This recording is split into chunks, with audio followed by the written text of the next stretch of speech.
Jared, welcome back, man. Great to be here, guys. I literally was like sad. We tried scheduling this a month ago. Your damn boiler, you broke your boiler. We couldn't do it, and I was so sad. And you scheduled, and it was like a month out. So I'm like, oh, it's gonna take so long. But here we are. I woke up on Monday, looked at my calendar for the weekend, and I'm excited. Like, man, I love just hanging out with you, man. Likewise. And I'll tell you, a lot can change in 30 days because today it's 62, and a month ago it was, in the teens with pipes breaking. So Yeah, you were telling us before we started recording how many frozen pipes did you have a month ago? during that episode, we had 11 properties affected, How many insurance claims you guys end up filing?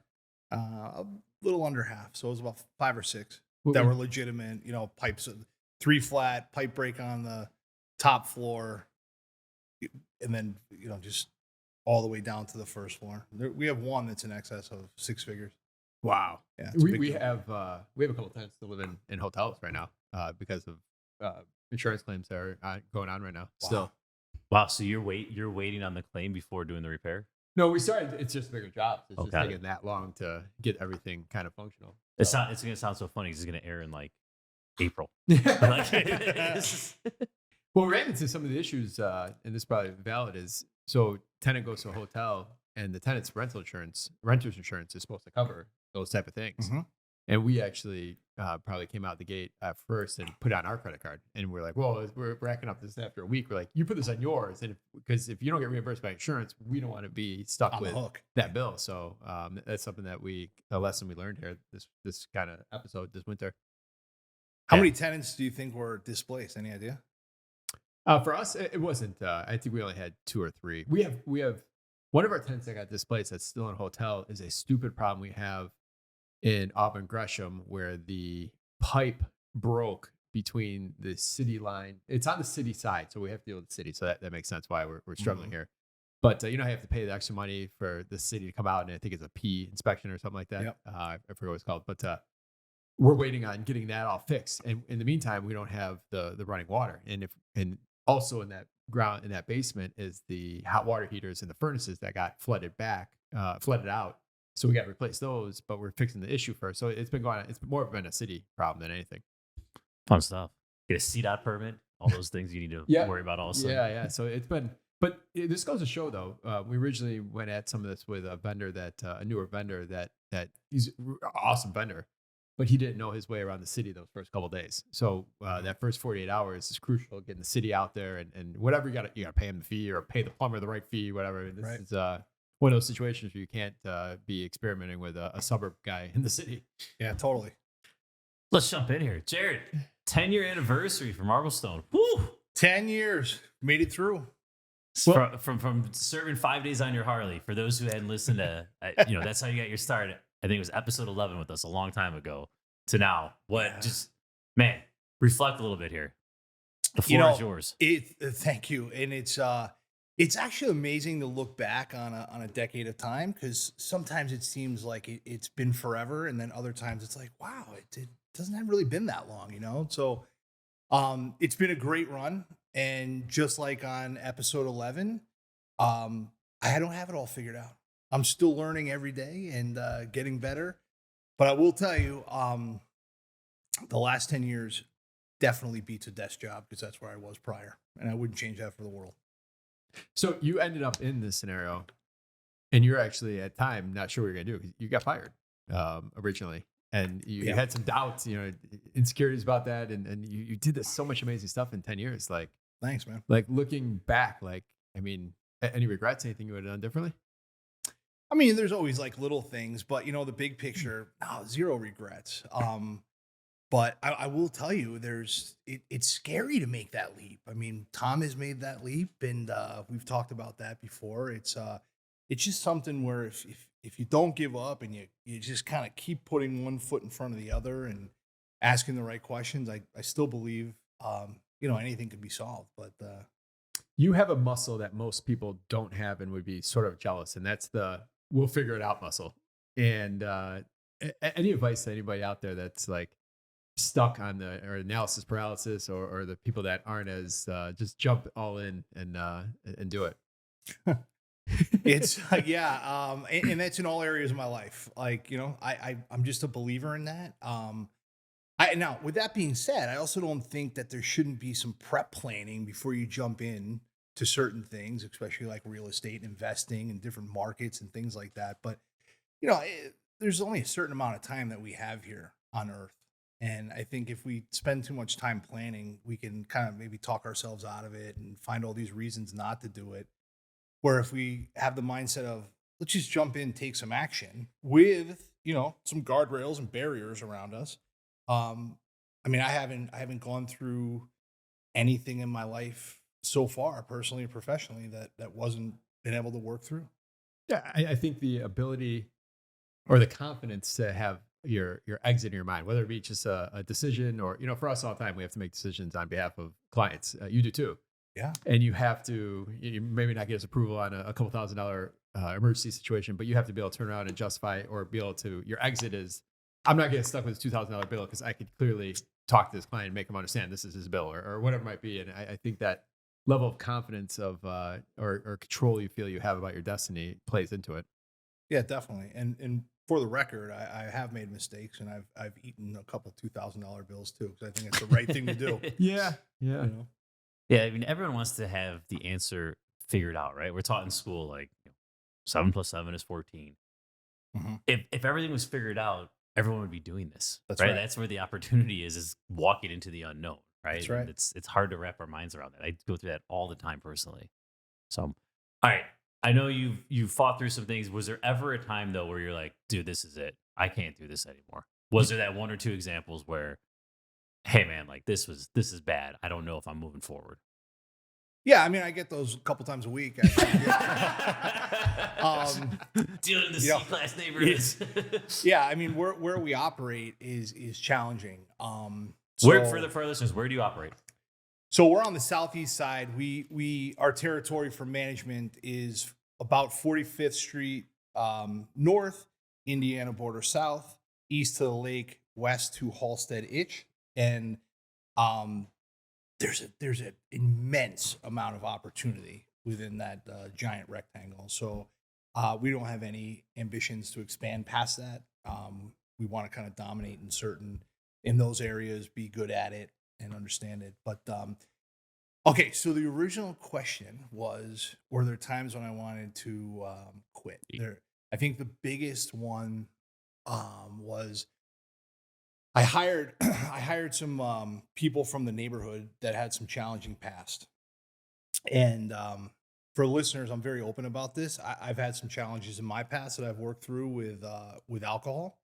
So I had a soft spot with somebody, and I worked personally with this person and got this person some help. And this is over a course of call it a 3-year period.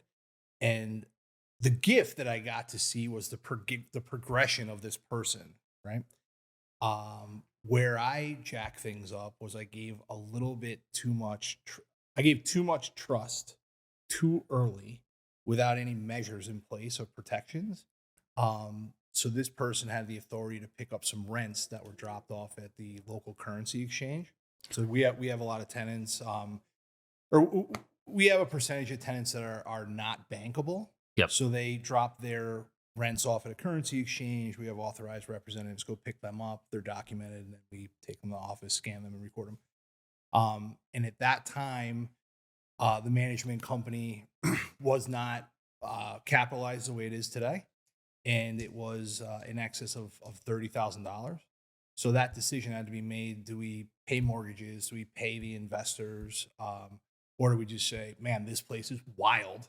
We got screwed, and sorry, you guys are in the boat with us, and we're all going down." And we decided, my wife and I, that that's just not what we're about as people, and it's just horrible business. So that was one that took us a very long time to sort of work through, and basically getting robbed when you're already working on a shoestring budget. A lot of those units in that rent was your money, not even your client. So even though I think you could argue either way which one hurts more, but like that was decisions you had to make and conversations you had with your mortgage, maybe CIC or whatnot. Yeah, so that had to be was tough. the loan holder there. Yeah. And I that was my biggest. That was my most drastic experience, honestly. I mean, it just hit so hard, it stung. But it's like, well, what do you do with it?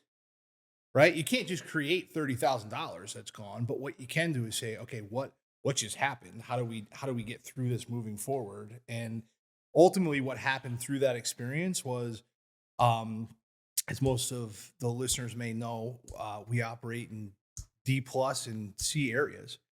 There were some collection issues that maybe weren't on the top of our radar, and that became the opportunity to say, listen, we've been very gentle with you. We need to get more firm. Now, we didn't go into the backstory about why we needed to do that, but that's where processes became in, right? 5-day notices. If you don't pay, we got to do, like, let's do some workout plans. Let's get some money coming in. So ultimately, we worked through it, and it was a good learning experience. You recently went through a scenario, a legal scenario that I think would be beneficial if you're open to sharing it with us and the listeners. That you had to write a check for, man. Yeah. And even to hear you tell me the story, what was painful for me, I can only imagine what it was like for you. But talk us through kind of what happened. I will. So this was not too outside that scope of time of when I was telling you. It was about a year after, right? And we start putting things back together. We're moving forward, and we had a What year was that about? call it 2014-ish, 14. Okay. 15-ish. And how, just roughly, how big is the company at this point? Whether doors or So the majority, we started taking on third-party owners very selectively in 14, 15. Like, so these are your the majority you of and my investors, yeah. own stuff, but Marblestone was the management company for my own stuff. Got it. So at this time, I'm learning all these lessons, but I'm still kind of gun shy to go, well, I don't know if I want to take on other people's responsibility because I don't know if I have this all figured out yet, right? So here's how it went down. There was we do annual inspections. There was a tenant that refused an annual inspection. We have documentation of all this. We actually, at that time, were using Secure Pay One, great company for documentation, things like that. So the tenant said, kind of vulgar in emails, like, yeah, I don't need to be doing this, blah, blah, blah. The city came and cited a abandoned car, and then sort of the templated response of, we don't like the porch. Stringers are wrong, risers are off, very templated. That letter went to the management office, but it also went to the actual property. So now the tenant saw the letter and kind of found an opening to say, oh, well, you guys are kind of messing with these inspections, and the city's saying that my porch isn't right. And there was a slip and fall. Okay.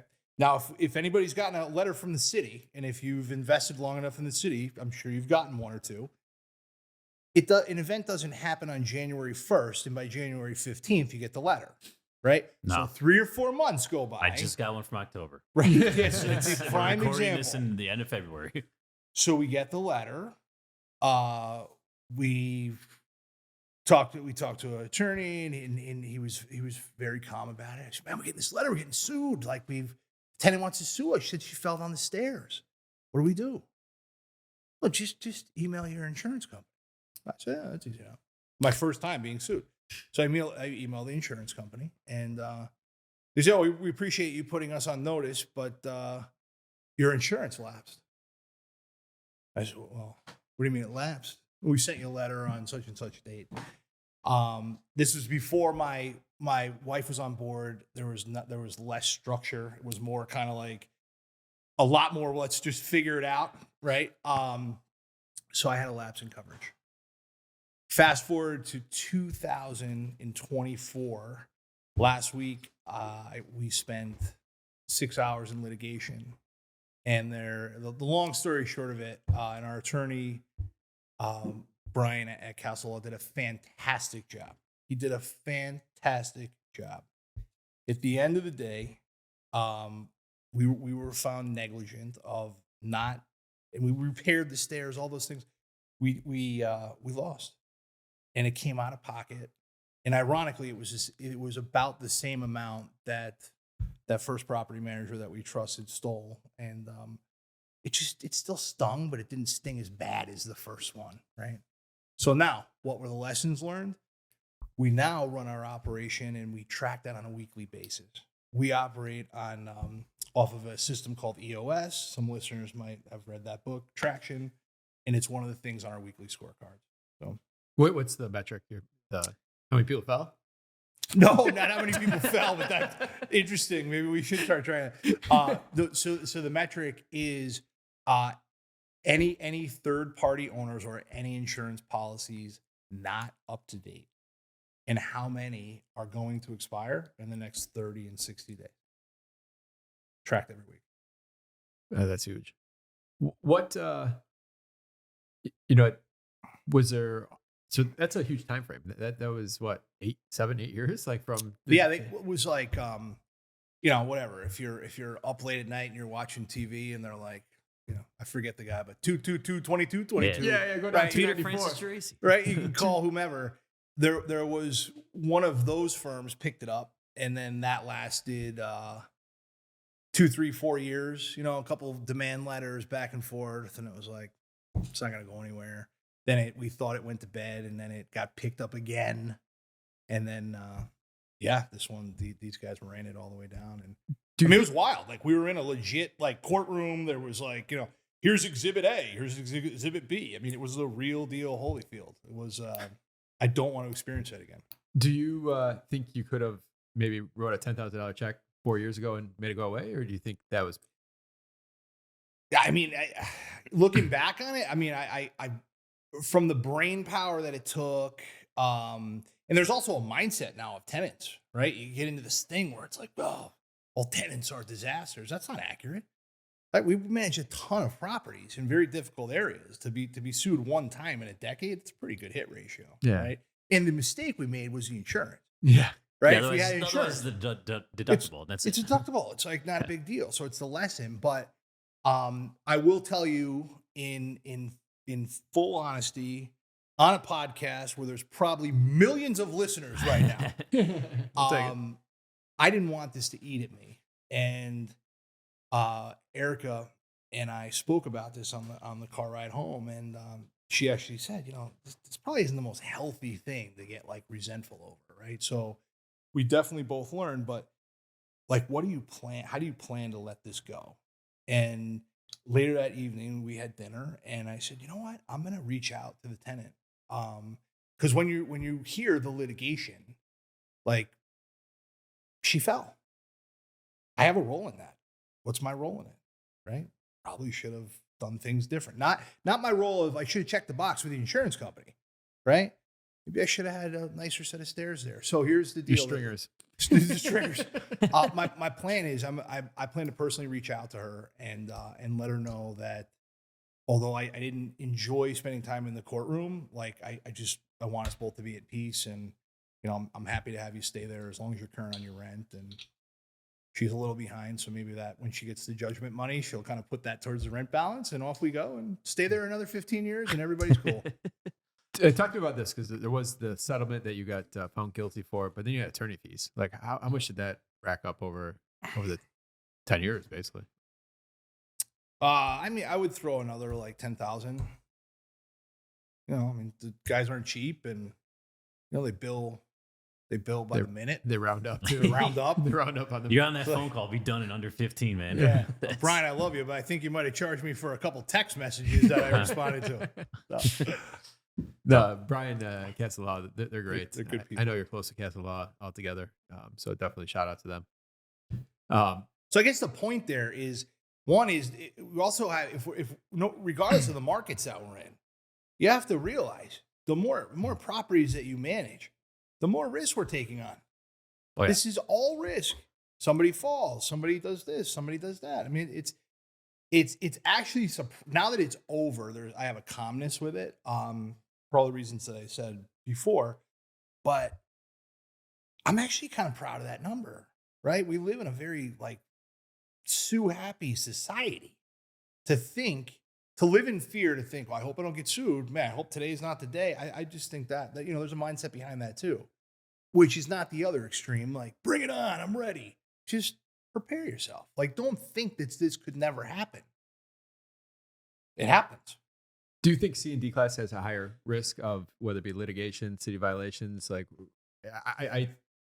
I've always felt so for us, it's very clear. Our activity the 311 calls on the south side are far more than we probably have more on the south side in a year than we've ever had on the north side, like combined. Like, I mean, you're asking a guy that only works in C and D plus neighborhoods, so like it's one of those things like we only know what we know. But yeah, I mean, it kind of goes with like the building violations. Like the first time I opened one of those, I freaked out. I mean, if you read those things, it's like Yeah. penalty $1,000 a day. It's like Yeah. I don't Appearance I in don't court, have that, man. Like, whoa, and please. you're looking at it, the notice was from 6 weeks ago. yeah. Looking at the calendar, Yeah. backdating this. But yeah, I think in general, yeah, I think there's more activity in that. Well, there's something to say to that though, because you just mentioned you got a letter the other day. There's a level of that's the cost of doing business in the city of Chicago. You're gonna if you haven't got one of those yet, you're not investing enough, maybe. Chris and I joked a little bit like, all right, we finally made it. Yeah. There's a level of like Right. you're gonna get that stringer thing, and you're gonna have to. And the thing that sucks, I always tell people, it's like, don't get busted for this silly thing, because don't piss the tenant off for this little issue of not giving them salt or sparing an extra space heater or whatever. Because when the city comes out, like as soon as you get that letter, that $15,000-$20,000 porch is like that's real money that's going to come out of your pocket over just give her the damn thing or waive her damn late fee. Like, and I think that goes a long way when you're trying to balance what's going to be your best interest in the long run. Yeah. I agree. And a lot of that, right? It's never, rarely is it the one thing, right? It's like the porch. Oh, we want access. And the smoke alarm. These needs to be hardwired, right? It opens up this whole can of worms, which then kind of takes it back to, well, how do you avoid it? I don't know if you can ever completely avoid it or mitigate all the risk, but I do think in the neighborhoods that we work in, it's very important to have a pretty strong working relationship with the tenant, right? And what I mean by that is if you're a solo operator or if you're within a management company, one of the easiest things you could do is respond, pick up the phone. Why are people calling the city? Yeah, right? They're calling the city because they're not being heard. So if you understand that, it's like, well, make sure the tenants are heard. You know? Yeah, I did a training last week in their office here, and if we're not solving their problems, or we're at least not acknowledging it and working out some win-win or explaining some, a lot of times you can't do something, right? And you're not going to go replace the entire window because they want it to be brighter in there, whatever it might be. There's a lot of unrealistic requests. I'm sure we could have a whole episode on that. Mm-hmm. But helping them, like, instead of just no via text, like talking to them and having that, hey, listen, I'd love to do this, but we are going to put that new porch on in the backyard, and we're going to upgrade the patio back there next year, and then I got to deal with this with the hallway. You guys wanted the place painted in there, and I'm going to get that done. So I just can't get down to this now. Yep. Most tenants are going to be like, okay, that makes sense. Other than if they're not being heard, then they're going to go somewhere. The same way Google reviews, like tenants, people only end up on Google when they felt like they weren't heard and they weren't, some sort of emotional side of them was not touched. Yeah. Yep.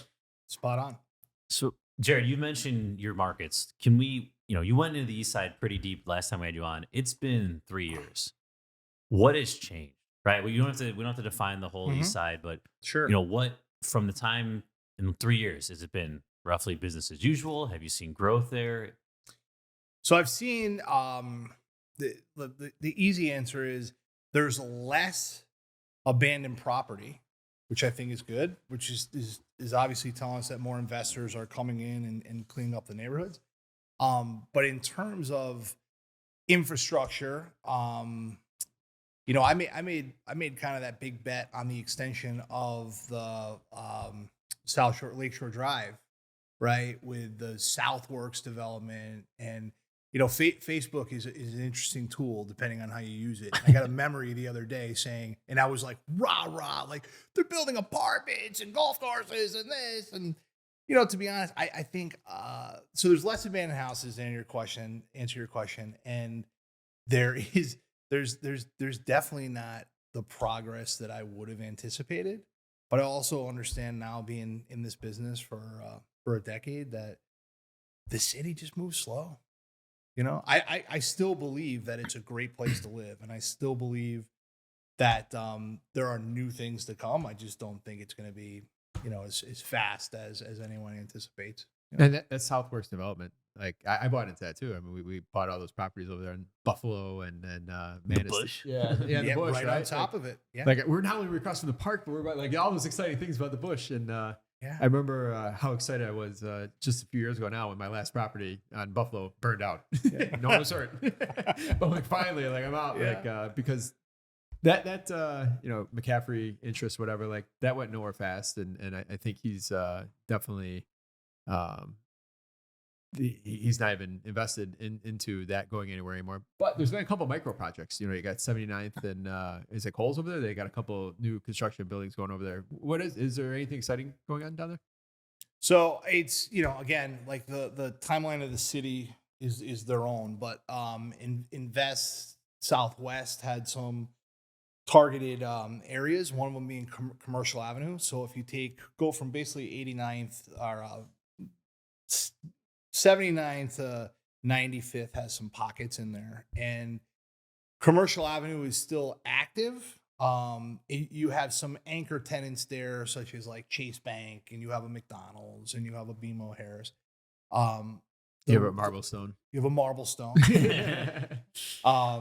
The majority of those shops though are still just like old school. There's some Latino bakeries that are absolutely delicious. So I don't think that flavor should go away. But with this Invest Southwest, if you offer investors, you have to offer them some incentives to go down there, whether it be a tax credit or a grant in some capacity, because the buildings are 100 years old and they're not structured the way that modern buildings are. So I think if the city can figure that out, we can see a nice influx. There's a lot of industrial development when you head down Torrance down there, heading towards like the Ford plant. But I don't know if those jobs actually stay in the neighborhoods or if how much that really benefits. But at least that gives the opportunity to put some of the retail or people coming to and from work and stopping at these different places. Yep. So that is definitely. I mean, they're putting a lot of those big box buildings over there, which makes sense geographically. Those are like perfect locations. I think the biggest hurdle that part of town, if you will, is seeing. We are so close to the Indiana border. Okay, I'm going to be the first guy to say it.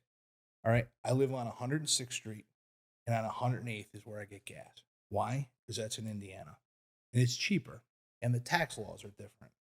And Indiana, Hammond specifically, that's the neighborhood city that butts up against it. They're not stupid. Yeah. Oh yeah. They know. They say, well, wait a minute. Well, let's go on this end of Hammond and start building like gangbusters. So now you have all sorts of retail there. So if the city wants to compete, they have to compete against Indiana tax, and they have to compete against that sort of development. And I will tell you, being a resident of the East Side now for close to a decade, I watched some of the stuff go up in Hammond, and I think that if city officials could learn one thing that Indiana has done right, it's the speed of what they get projects done.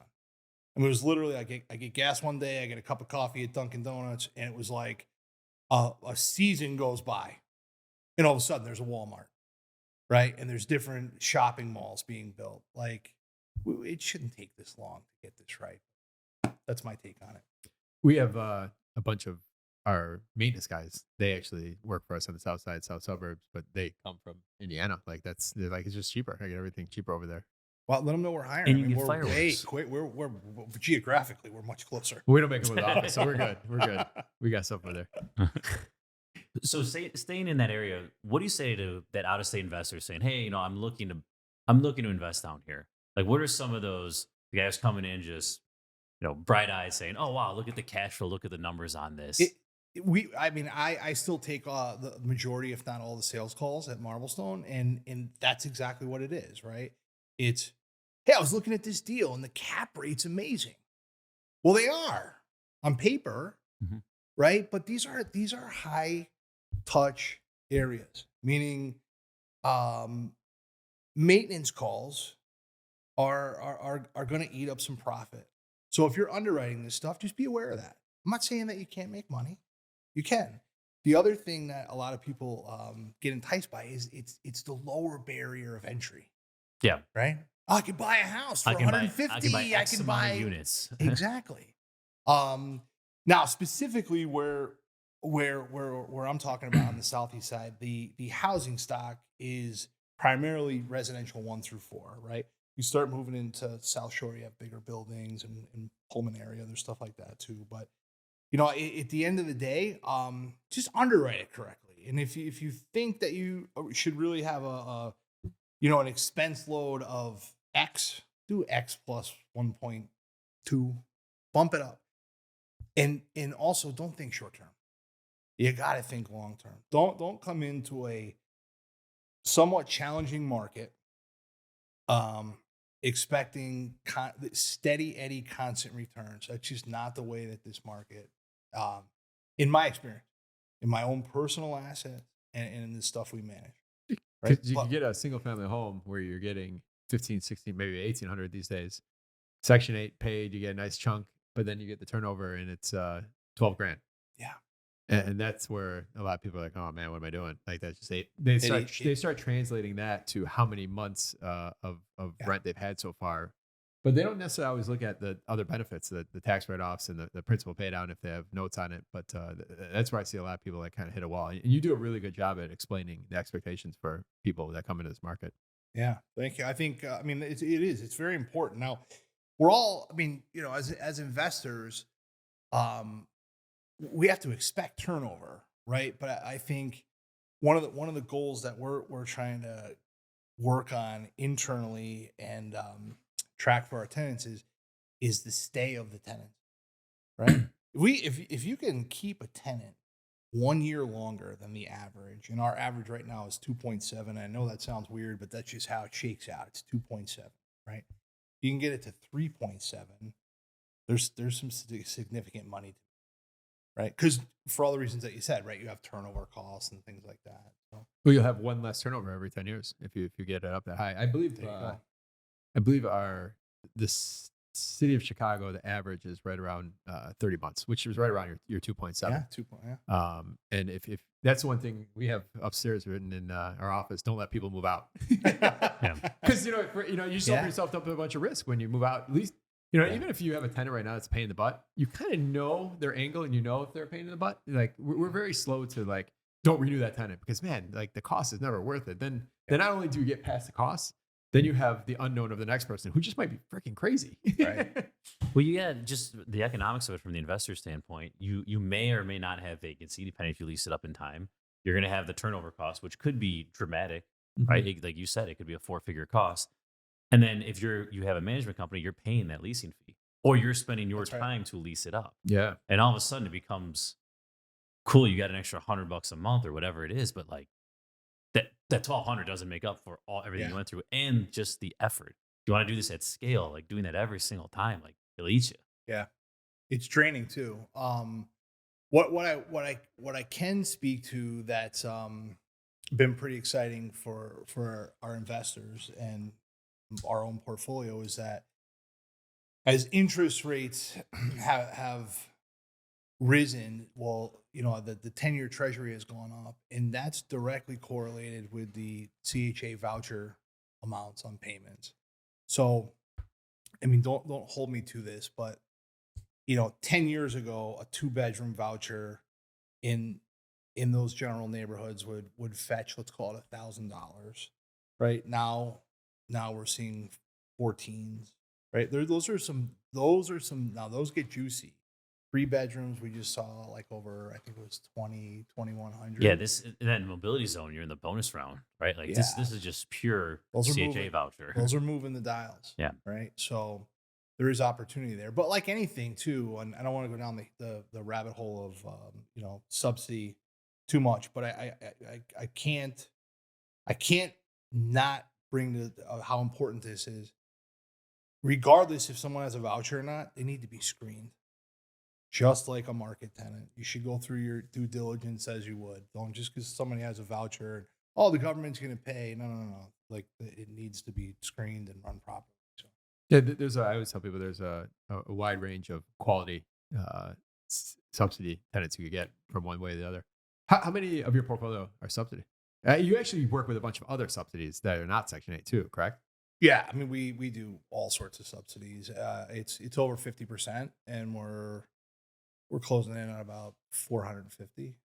But it's a lot. And that's you working with some of the migrant type opportunities, right? Yeah, yeah. Our experience with that has been um, either tremendously good, meaning the tenant has been immense gratitude. Thank you so much. This is what I need. I got to get, I just need to get on my feet. To, I don't understand the system. This is a complete disaster, and I really don't even know how to live with other people.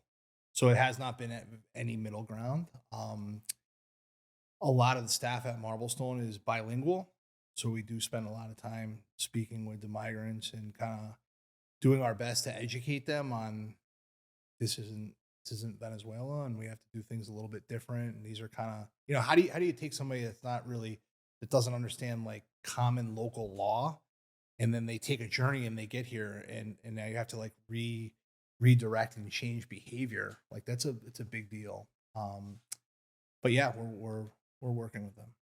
Do you think there's opportunity for housing providers here in Chicago? Because that doesn't seem to be slowing itself down, and the ability to house everybody seems to be, that demand's growing bigger and bigger. Yeah, I think like anything, I'm an optimistic guy. Yeah, I definitely think there's opportunity, but I also think there's immense risk. I think there's immense risk to the investor, and I think there's a immense risk on the political side of things. Okay, so what I mean by that is if you if you work with an agency that's housing migrants, typically there's two couple programs, and my team can explain this way better. So I'm just kind of high level it. Right, you have a program that'll get you going for 3 months, 90 days. They'll pay that up front plus a deposit. Right, so let's just use round numbers at 1,000. You got $4,000. Work permits aren't being issued fast enough in order for the tenants to actually extend that stay past 3 months, having themselves be able to pay for the rents, right? So then there's some confusion between, well, I don't have a work permit, so like, what do I do, right? So then there's some coaching involved that we've done to say, go back to your caseworker, let them know you need to be recertified, blah blah blah. Now we get to 6 months. At 6 months, Are they paying additional money? Are they? so I don't want to say we require it, but we're very, very clear to say, listen, we're here to help you be the stepping stone. We're here to help you kind of move this forward. Like, if we go through the mathematics, right? Okay. Again, I think it's around 50% are doing it correctly. And the other is going to crash and burn. So the political risk that I see is, we all know how backed up the courts are currently with eviction, right? So then what happens, right, as landlords and management companies go, I've done everything I can. There's nothing left in the pot. We have to evict, right? I don't think there's going to be more federal money, in my personal opinion. That's a little bit scary. So if you take the amount of migrants that are currently here and being housed, let's say it's 20,000, you cut it in half, that's 10,000. That's a huge number that's could be flooded into the courts. Hey, Tom, are you renting, Kenny? I'm not. You should have them hanging outside your developments, right? Yeah, I said I'm stealing tools from my guys. No, I'm kidding. But no, if I was still in those, it doesn't make sense if I'm renting something for $3,000 a month. Like, those agencies don't even approach me, right? Because the economics don't work for them. They can go with 1,000 places with the same amount of We funds. talk about you get like 10 groups in one unit. No. Oh, okay, sorry. We've had good success where larger family comes in, house that's renting for 1,500, right? Then let's say the father in another person who's living there, an uncle or something, ends up working at a restaurant, right? And then they're paying, and then they're off the system. We've had it's not all failure, right? But I do want to let everybody know that there is some risk. Last point on this that I think, and this isn't like it may sound like it, but it's not a pop shot towards the city, but a lot of these migrants were housed downtown in different locations and primarily in hotels. That's an expectation that was set, right? The Inn of Chicago. I've personally stayed there with my wife. I think it's a great hotel. So then you go from the Inn of Chicago, and they say, okay, well, here's your, go out and find a place. You can go anywhere you want, and your budget's whatever, $1,200. Well, they're gonna go to State Street. They're gonna go to Huron. Like, there's nothing there. So then they either get pushed to the west side or they get pushed to the south side. And then the comments that we have had from caseworkers and with the migrants is, do you have anything on the north side? And it's like, there is nothing on the north side for that amount of money, right? So there's no mobility program for that. Yeah, right. So it gets very complex. Yeah. You talk about non-payment. For some of our listeners who may be going through their first tenant not paying, can you talk through just your mindset around whether it be cash or keys, working with the tenant, eviction? Yeah. Just very high level. We don't have to get too tactical here. I appreciate the high level because that's what I'm best at. So I'll start off by saying this. As I said in the beginning, I'm a constant life learner. I'm a guy with a big heart. I had to actually remove myself with that part of the business because I would take the calls early on. And let's say Tom was a tenant. He'd say, listen, man, I'm working on it. I just need a week. I'd be like, you know what? Tom's a good guy. Let's do it. Give him a week. It'd stop all that, right? The deal is this. There's a process that needs to be followed, okay? You decide as a owner of property how you choose to do your process. Ours is 15 days.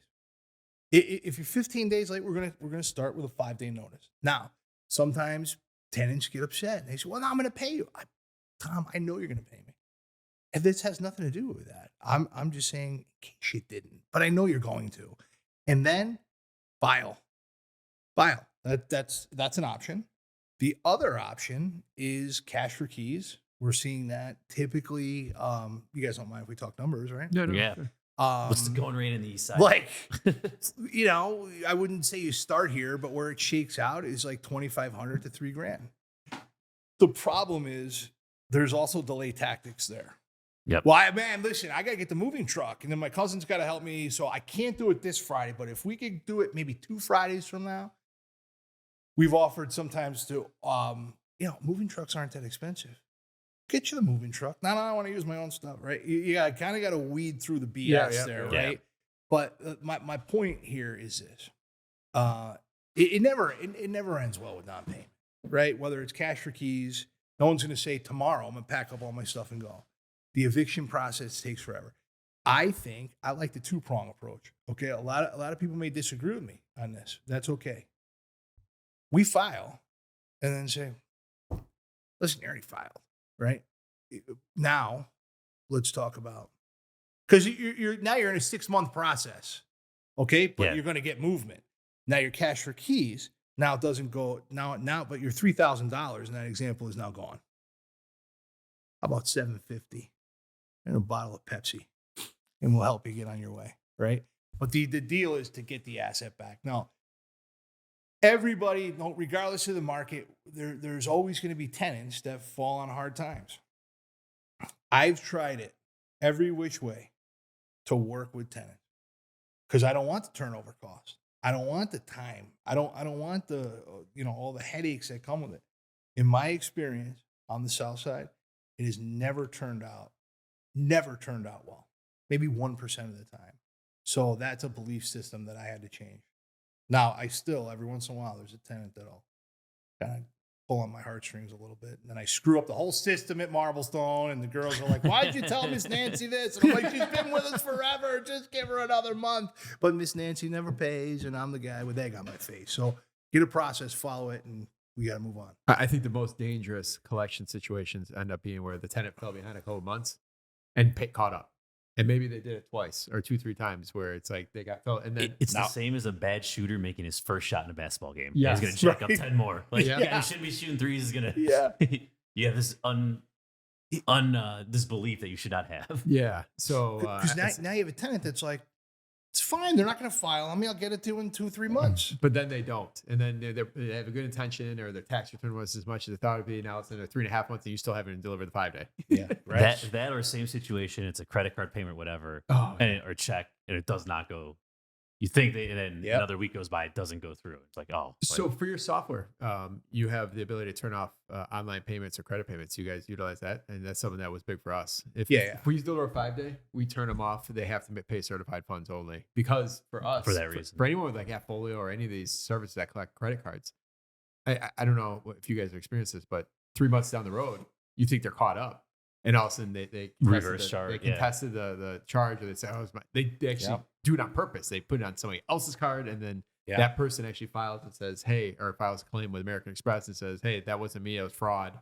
And the credit card, and the problem you have with like a place like Appfolio or Building or any of these property management softwares, they contest it for you, and they usually kind of roll over. They don't fight too hard. So Mhm. all of a sudden you're holding 3,000. They're 4 months behind, and that sucks. Yeah. We do the same thing. So we'll turn it off, and then our goal is to keep everyone housed, but their deal is the bargain is they have to pay. So that's where the currency exchange comes in, right? Certified funds, you get a money order, drop it off, we're good. Yeah, I like the Pangea Tom Rowley approach with the file for it, and if you get them filed soon enough where you could create a collections plan from the court Payment plan. Yeah. that will a payment plan that will help help them keep them in there, and more likely now that they have a eviction on their record, they're probably not going to go anywhere anytime soon. So you could keep them around a few more years even. So that was something that Pangea actually made the news on of like, are they like almost in a negative light? But I think that's a great strategy where everyone can win. Yeah. The biggest problem you have with like, I don't know, have you read Evicted?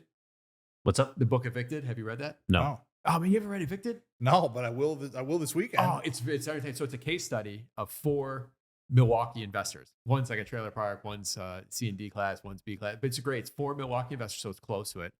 After you listen to this, we're talking about Indiana, you're going to want to go invest in Wisconsin because their eviction laws are crazy. Like you can be in court like in day 7 or whatever. Yeah. But it really talks about how much the eviction process destroys neighborhoods and how those families go from place to place, and they turn into sleeping on couches. They do desperate things. But the as much as the payment plan, and they try to highlight that Pangea strategy as being like negative or predatory. Man, when people actually get displaced, it destroys neighborhoods. And it's a great book, so you got to check it out. You listen to it, you'll breeze right through it. I definitely will. There we go. Link to that in the show notes. Are we ready to wrap here? Well, no, we got one more. We got Ooh. one more question here. Like you started looking into a little Michigan here, and you're messing around with some. We talking Lakefront, Michigan? Where are we talking? I'm talking A class, baby. Yeah, extremes, Tom. I go from C to D plus to A. I love it. Anybody that's in C and D, they actually round up the D pluses or the C minus or whatever. There's a big difference between D and D plus. But it sounds funny when people say it, but there ends up being we actually do A through E, A, B, C, D, E now, because the D minus or that you might be referencing, we call that E now, just because we want to have proper classification. I like it. You should trademark it. So Michigan. So one of the guests was a friend of all of ours, Eric DeLeon from Revive Construction, and a couple years before the pandemic, he was like, "You got to come up here." So remember, we're all close to the Indiana border, right? So it sounds like it's really far, but like I get coffee in the morning. If I'm going to get coffee in Indiana, it's 2 minutes. And then from Indiana to the Michigan border, it's 20 minutes. So we're talking 22 minutes to get to Michigan. Yeah, it's closer than coming out here for this podcast. Yeah, it By is. far. I mean, I made a big deal to get out here. So it's the location's not far away. And I went up there, I checked it out, and it's a region of the area called Sister Lakes. And it's a bunch of lakes. None of them are over, they're smaller, nothing over like 500 acres. And I would say 70% of them are like not really traded a lot, long-term, kind of held in families and stuff. And the others are investors, and they rent them out in Airbnb. And I went up there in, let's say 2018, and just fell in love. Like I'm sure we've all had experience in our life where you're like, I don't know how yet, but this is going to be in my plan. And that was the feeling that I got. And I ended up partnering up with him on a small home right on the lake, and now my wife and I picked up 2 more, and we spend 40% of our time up there trying to get it to 50, and Yeah, we love it. You tell a funny story because it's talking about learning new cultures or learning new environments. You had to get a permit, or you thought you had to get a permit to do some construction, and you walked in and they kind of looked at you funny. Like, tell that Well, story. so for the You listeners, had money in your hand too. It was weird. yeah, I tried to do the Chicago way up there. For the listeners that Who's the understand alderman? Chicago, it takes forever and it's not easy. So that's what's going through my mind. And it's a very small town. It's called Eau Claire, Michigan. And we bought a property and it had it was like a 2,000 square foot garage. And the guy started to insulate it and it's all kind of halfway plumbed out.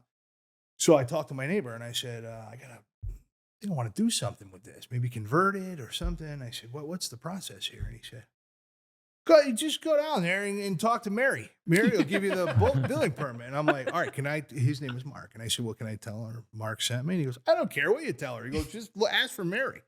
So I walk in there and, this studio is bigger than the office. And I was like, my neighbor Mark sent me. I said, are you Mary? And she's like, yeah. And she was delightful. She asked me if I wanted a cup of coffee.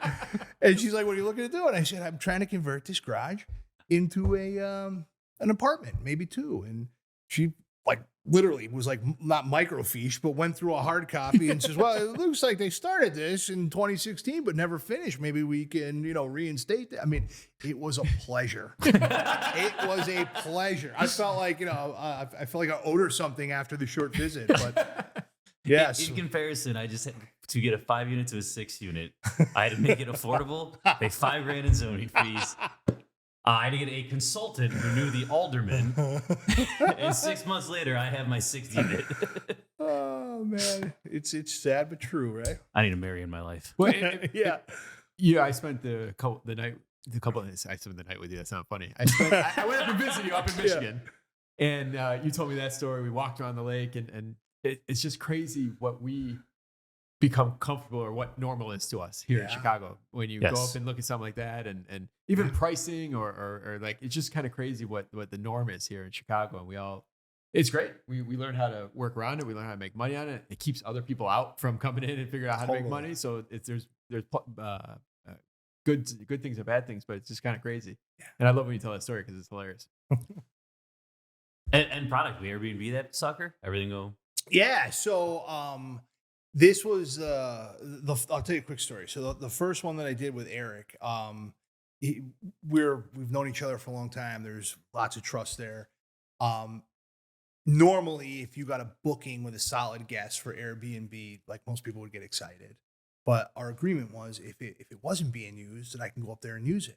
So when I would get the pings and the dings from the Airbnb site, I would kind of feel sad. I'm like, oh man, I got to rent it to John. And who's this guy? And I started underwriting them really hard. But they were 5-star guests. They wanted to pay in advance. I mean, we had people, we had repeat guests at the end of our first summer. I gave up drinking a while ago. But the guy's name was Luigi, and he brought me a case of wine. He's like, I created so many great memories here with my family, and I just wanted to thank you. And so if my experience is different. So yeah, we're Airbnb-ing them. Actually, the first one now we have, I guess they call them midterm, but it turned into a long term. There was a friend that we knew that unfortunately had a fire. Their insurance company said, if you know anybody or can find a place, we'll pay for it. So that one's locked up there. And then, the other two are on Airbnb. Yeah, they're beautiful. And you even invested in a couple boats and you rent that out with it. Like you got an awesome setup up there. Yeah. I've been telling everyone. I thank you. Yeah, spread the word. If anybody's looking for a spot in Michigan, reach out. Quick side note. Hold on. One more thing, Isaac, because you are awesome. You literally have pinball machines in them. You have slot machine. Like you have all the you have the boat. You have you've decked these places out. Like you feel like you got all the decor for the seaside. Like thank you. You got enough pillows to furnish a pillow store. Like I mean, it's beautiful setup you have up there. Thank you. Yeah, I mean, we really want to create like it's an experience, right? Come hang out in a lake. Light a bonfire, play some slot machines or pinball, and I've got Golden Tee up there now. Yeah, so it's cool. The for any investors that are kind of toying around with the idea of Airbnb on waterfront, here's one thing I can tell you: let's say the average stay up there in season is $350. We bought a brand new pontoon boat for $50,000 and it rents for $350 a day. So the boat rental business is a monster profit center for anybody. Like, if you live north of the city, you probably hang out more in Wisconsin. But little side note there, boats are pretty profitable. And we took your boat out in, where was it up there? December? Yeah. You didn't put it away yet. We tested it, make sure it was good to put away. Yeah. So you want to go for a boat ride? It was in December. There's people on the shore just staring. Yeah.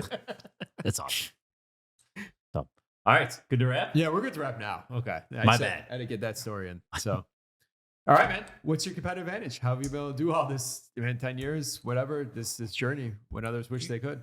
I thought about this actually with intention on the ride up here. And in true honesty, it's not giving up, but it's also surrounding myself with people with skill sets that I don't have. Right? This is not me. Although I'm the guy on the podcast, it takes an army to run the South Side, and I have a fantastic team, including my wife. Good stuff. All right. What is one piece of advice you would tell someone that is yet to buy their first property here in Chicago? All right. So we touched on this earlier, right? Prepare, plan, but don't spend years on spreadsheets trying to figure out everything, right? Eventually, you're going to have to stick your toe in the water. Go for it. You can do it. If I can do it, and I'm a C- student, you can do it. Rounding up from the D+. Yeah. All right, man. What do you do for fun? Hang out in Michigan, fish, and I think I would classify myself as an avid hiker. I really enjoy being in the woods. I can picture you with the fisherman hat. Like, you got a hat? 3 of them. Really? I can totally see it. Yeah. All right. Mark already dropped a good book, but give us a good book, podcast, or self-development activity you'd recommend to our listeners. All right. So I'm going to drop a book, and then I'm also going to drop the time of year that I reread this book. It's called 12-Week Year. The author's name is Brian Moran. And it's just a really good, it's basically taking a full year, chopping up into quarters and dominating those quarters. I reread that book every December. Like, flip the page, not audiobook. Get down, write in the margins. Great book. Yeah, you had me read it last December, and it was very valuable. So that was great. All right, besides yourself, name a quality resource for other Chicago real estate investors. So I'm we talked about this in the podcast. I'm a big fan of Castle Law. They've helped me through some very sticky situations. I know Gary's been on this podcast. So, I'm a big fan of those guys.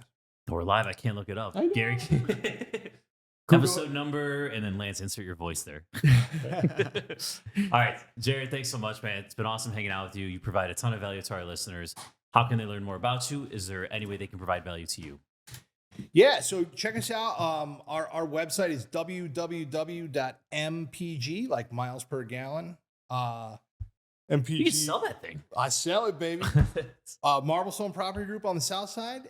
And I'm always down for a conversation or chat. You can pop in a quick 10, 15-minute booking on our website, and we can talk about the southeast side. All right. Good stuff. Who are we playing for our Chicago Fact? Brant Jennings. So Brant left us a review or he left a comment on YouTube. So Brant, thank you for that. And our sponsor is Renovo Financial. All right. Ooh, we're all Renovo fans over here. Yeah. Love Renovo. Yes, sir. All right. I think Sarita gave me this one. So Sarita, thank you for this.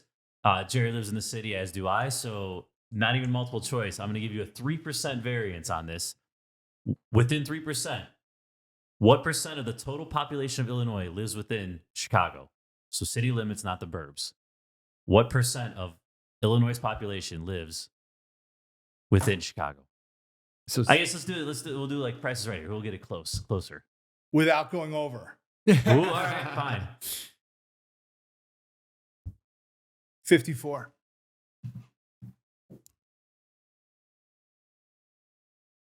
it's just city limits, right? Just city limits. You doing actual math here? There's no way. I'm like looking through like things I've looked at in my head. I think it ends up being closer to like 65%, if not 70. No, 21%. Live in the city limits? Because the whole Wow. population. If The entire state of Illinois. yeah. If Yeah. there's 10 million people in the Chicagoland area and there's only 3 million in the city, Oh, but there's only like, was there 13 or 18 million in the state? All right, and there's 3 million in the city, so that's 3 out of 18. Yeah, you're right. I was thinking. Oh, wait. Again, Man, we blew that one. man, Brett. You're doing the math. I thought you'd be close. 21% is, Listen, 18 to 24%, depending on what stats you use. If we got it right, what would Brant have gotten? Brett would get $50 Free gift property card. management for a year. Bro. Listen, I was so far off on that. I want to take care of Brant. All right, Brett. So we're live, right? We're good. Yeah, I'm taking care of you. All right. Brent, you're taken care of by Jared from Marblestone. And So I'm you brought to you by get- so- Renovo. Yeah, so you get $50 of workman's money. Perfect. Oh man, that's awesome, man. I'm so excited to have you out here, man. It's a great show, and I'm sure we could have wrapped for another hour very easily. But thanks for coming out, listeners. Got to check out our website, straightupchicagoinvestor.com. We just updated it. We have a whole bunch of new resources on there. If you know somebody that would make a great guest, we'd love to have that feedback. So if you know somebody would be a great guest, either on Zoom or we're doing these awesome in-person shows out here in Roselle now, love to hear about it. You can email straightupchicagoinvestor @gmail.com. Tom, thank you. Jared, thank you. Listeners, we'll see you next week. Thanks all.